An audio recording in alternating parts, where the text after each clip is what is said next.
Assalamualaikum warahmatullahi wabarakatuh. Semakin merebaknya dan luasnya virus COVID-19 di Indonesia yang sudah terjangkit di beberapa pulau, termasuk Pulau Sulawesi, membuat pemerintah Indonesia melakukan imbauan dan kebijakan terhadap masyarakat untuk tetap di rumah. Hal ini pun memicu beberapa perguruan tinggi dan beberapa sekolah diliburkan.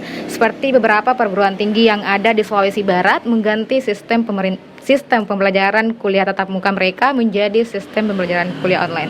Dan juga banyak mahasiswa yang mengeluhkan tentang sistem pembelajaran kuliah online ini. Nah, sekarang juga saya sudah bersama salah satu dosen di Majene dan saya juga akan menanyakan seperti apa sebenarnya kuliah online ini.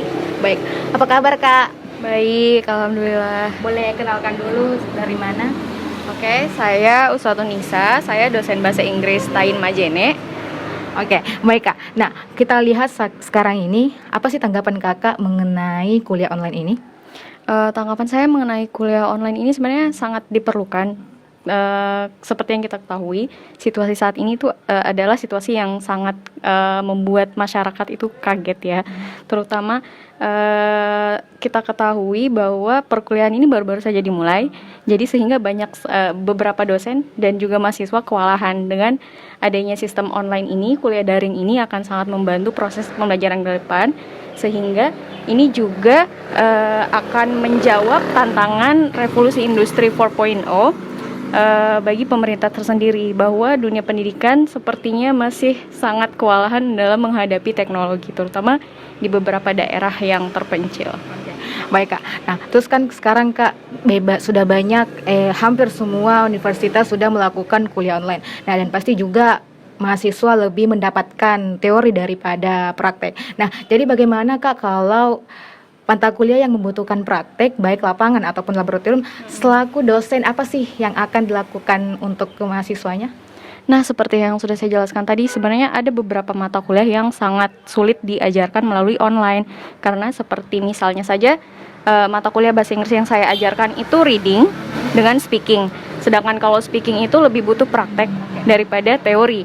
Nah, dan sedangkan reading itu sebaliknya. Reading itu lebih butuh teori, kemudian sedikit praktek.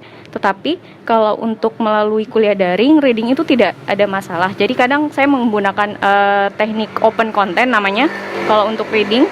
Sedangkan kalau untuk speaking ini saya lebih sering menggunakan aplikasi seperti Zoom, karena kita memang harus banyak-banyak praktek. Jadi memang agak kesulitan kalau misalnya untuk kuliah online dengan beberapa mata kuliah yang membutuhkan praktek tersendiri. Baik Kak, kan tadi juga Kakak mengatakan mengenai tanggapan kuliah online ini kewalahan. Nah, jadi kalau kita lihat kemarin kan kita sudah kuliah tatap muka dan pasti punya perbedaan masing-masing, ada kelebihan dan ada kekurangan. Menurut Kakak sendiri efektif dan efisien yang manakah, kuliah online atau kuliah tatap muka? Kalau menurut saya pribadi sebenarnya lebih efektif dan lebih efisien kuliah yang tatap muka, yang secara bertemu langsung. Tetapi masing-masing ada kelebihan dan kekurangan. Kalau misalnya kuliah online, yang kami sulit terapkan itu adalah mungkin kedisiplinan mahasiswanya sendiri. Sedangkan kalau kuliah tatap muka, selain kita memberikan ilmu, kita juga dapat mengontrol mahasiswa lebih dari afektifnya, yaitu sikapnya. Jadi seperti itu. Oke, baik Kak. Terus kan juga ini sekarang mahasiswa Kak banyak yang mengeluhkan tentang paket jaringannya, apalagi di desa terpencil. Nah, apa sih saran Kakak untuk mahasiswa agar lebih semangat dalam menjalankan kuliah online ini? Kalau mengenai masalah itu, menurut saya itu adalah salah satu masalah eksternal, karena masing-masing orang bisa mungkin ada yang tidak mampu untuk bahkan memiliki Android sekalipun. Beberapa mahasiswa saya itu masih ada yang tidak punya Android dan bahkan laptop juga. Jadi untuk memaksakan mereka untuk memiliki Android seperti membeli kuota dan lain-lain itu agak sulit, dan kemungkinan akan seperti memaksa mereka. Jadi mungkin saran saya mereka lebih banyak-banyak baca buku saja.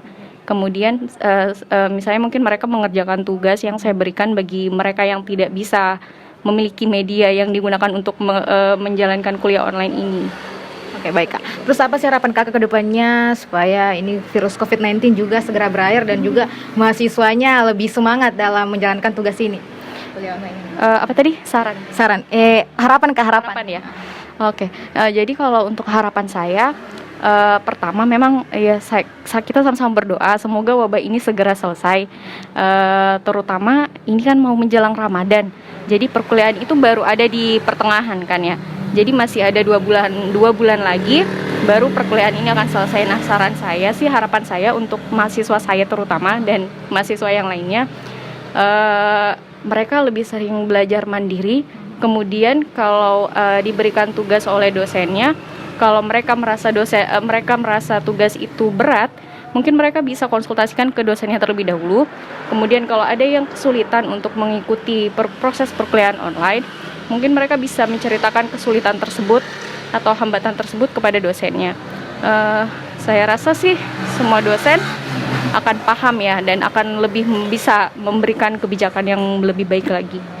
Baik Kak, terima kasih Kak, terima kasih. Nah, itulah tadi salah satu dosen Kak Nisatun Nisa sudah menjelaskan mengenai kuliah online saat ini. Dan saya juga pribadi selaku mahasiswa, semoga kita kedepannya lebih semangat lagi untuk memenuhi kuliah online ini, dan juga saya berharap semoga wabah virus COVID-19 segera berakhir. Saya Nurul Ahlamia melaporkan.